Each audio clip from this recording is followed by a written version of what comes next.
The voice interface is now part of our application experience. Here, we'll show how to quickly iterate on with new intents. We want to add a simple help command so users can understand how they can use voice in our application. Here, I've written the intent for this with the command and response. Let's quickly test this. What can I do here? Okay, now that's working, let's create a version for the script.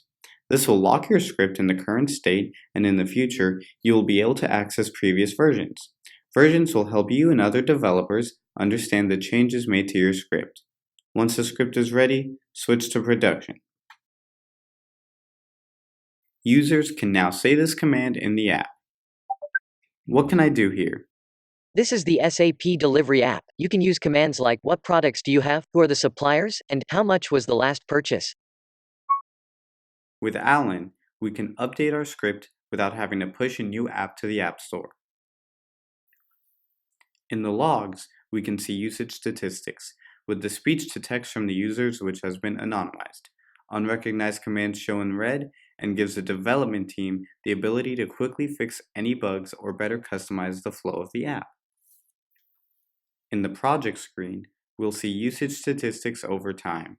This is helpful in understanding user engagement. And that concludes our video series on creating a voice interface for your app with Alan Studio. Sign up to get started and add voice today.